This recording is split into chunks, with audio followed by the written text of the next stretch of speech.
بسم اللہ الرحمن الرحیم. ناظرین السلام علیکم. I am Mushtaq Shamim and you are watching BBC Budgam broadcasting channel. Budgam broadcasting channel پر سبھی ناظرین کا خیر مقدم ہے. ناظرین, پیش خدمت ہے ہمارا خصوصی سیگمنٹ انتخابی میدان سے. آئیے دیکھتے ہیں ہمارا یہ دلچسپ سیگمنٹ انتخابی میدان سے.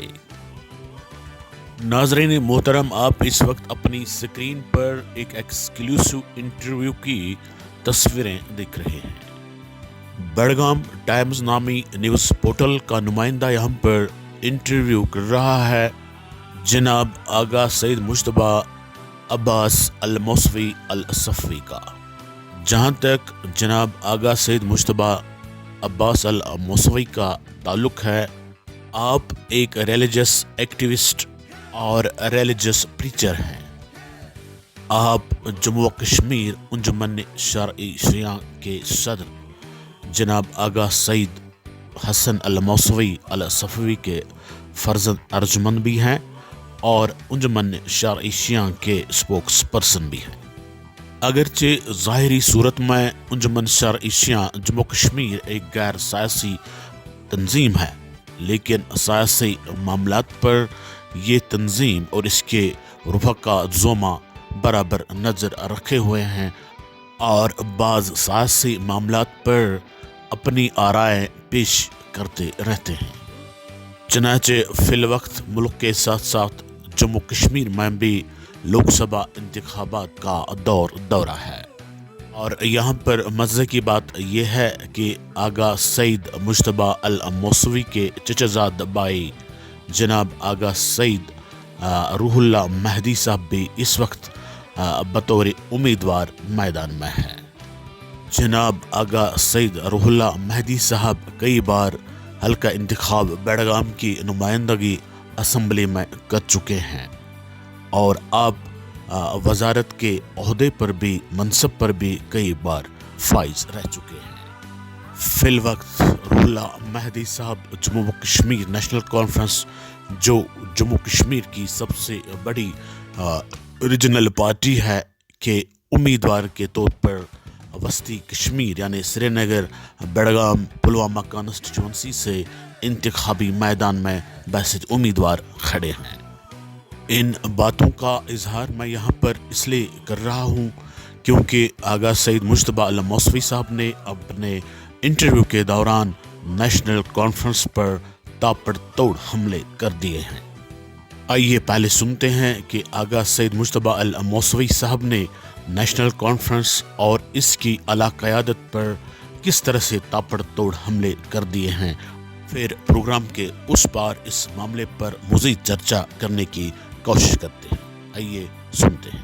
2019 میں بھی الیکشن ہوا تو یہاں کے جو ممبران پارلیمنٹ تھے انہوں نے اس پر لوگوں سے مینڈیٹ لیا کہ ہم 370 کو بچائیں گے, ہم اس کا تحفظ کریں گے.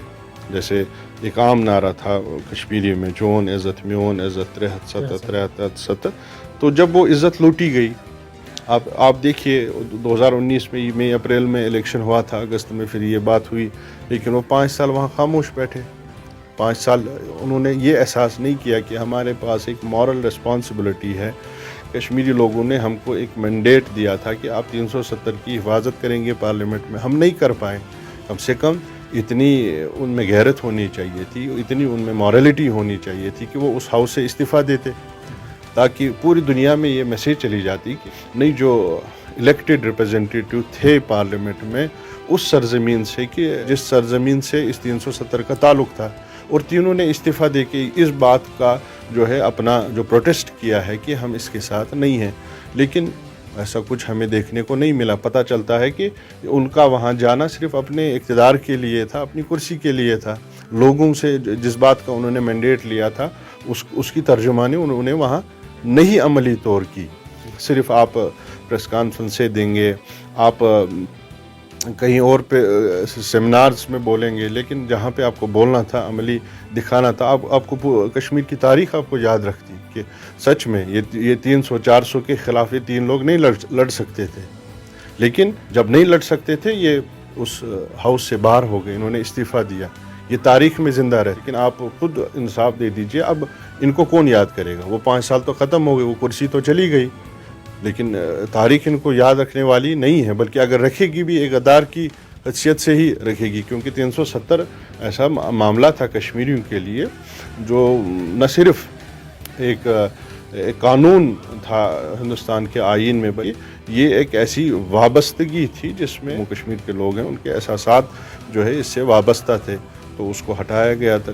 لیکن اب یہ 3 لوگ جو ہاؤس میں باقی رہے, اپنے پوری 5 سال کی مدت انہوں نے بڑے آرام سے گزاری, تو ان سے کیا توقع رکھ سکتے ہیں؟ آپ نے اپنے خطاب میں بھی کہا کہ ہمیں جذبات کو ووٹ نہیں دینا چاہیے. کیا واقعی ہمیں جذباتوں کو پیچھے رکھنا چاہیے اور ایک انڈیپینڈنٹ سوچ لے کے اس ووٹ کا صحیح استعمال کرنا چاہیے؟ اچھا سوال کیا آپ نے. دیکھیے یہ پرانی کہاوت ہے جو آپ نے بھی سنی ہوگی, کہ جو ایک دراصل بگٹی صاحب کی ایک آبزرویشن تھی اس زمانے میں, جب کہتے تھے کہ بگٹی صاحب کے 40 لاکھ, کہ جب ان سے پوچھا گیا کہ آپ کے ساتھ کتنے ہیں, شیخ صاحب کے ساتھ کتنے ہیں, باقی کے ساتھ کتنے ہیں, وہ ہر کسی کے ساتھ کہتے تھے 40 لاکھ, اور جو ٹوٹل پاپولیشن تھی تو وہ بھی 40 لاکھ.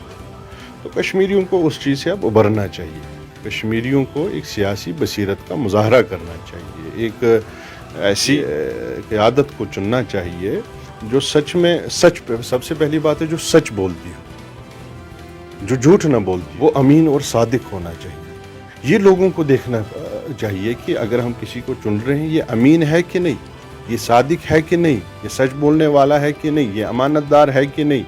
اس کے ساتھ ساتھ ہمارے جو جذبات ہیں, ہمارے جو احساسات ہیں, ان کی ترجمانی کرے گا کہ نہیں, ہمیں مثلا جھوٹے نعروں کے سیلاب میں اپنے ساتھ لے ڈوبے گا تو نہیں. یہ چیزیں کشمیری عوام کو جو چاہیے سیاسی بصیرت کا جو ہے اس کا مظاہرہ کرنا چاہیے. جو یہ ووٹ کا معاملہ ہے یہ بالکل اپنی عقل کا استعمال کر کے جو ہے یہ فرنچائز کا استعمال کرنا چاہیے, جذباتی نعروں میں نہیں جانا چاہیے. مثلا کہیں پہ بھی پھر گٹ بازیاں ہوتی ہیں ایک کے خلاف دوسرے کے خلاف, ان چیز کو بالا تر رکھے ہوئے ایک قابل اور ایک آرٹیکولیٹو اور ایک جو بولنے والا ہو اور بات پہنچانے والا ہو اور اپنے بات کو رکھنے والا ہو, نوانے والا ہو, یہ صلاحیت جس میں ہو اسی کو جو ہے چننا چاہیے. اور جو جن کا سابقہ مایوس کن سابقہ رہا ہے, جو مثلا سابقہ وقت میں بھی مختلف عہدوں پہ رہے ہیں اور ان کا جو ہے پورا وہ دور مایوس کن رہا ہو, اور لوگ ان کے سابقے جو ان کا سابقہ ہے, پاسٹ ہے, اس سے مایوس ہوئے ہوں کہ دیکھا ہے کہ پرکھایا ہے کہ ان کے ہونے سے نہ ہونے سے عوام کو کوئی فائدہ حاصل نہیں ہوا, تو ان جیسے طاقتوں کو ہے ریجیکٹ کرنا چاہیے. جی ہاں ناظرین, آپ نے آغا سعید مجتبیٰ الموصوی الصفوی کے انٹرویو کا یہ حصہ ٹھیک طرح سے سن لیا ہوگا. انٹرویو کے اس حصے میں آغا سعید مجتبیٰ الموصوی الصفوی نیشنل کانفرنس کے سابقہ ارکان پارلیمان پر تاپڑ توڑ حملے کرتے دیکھے گئے.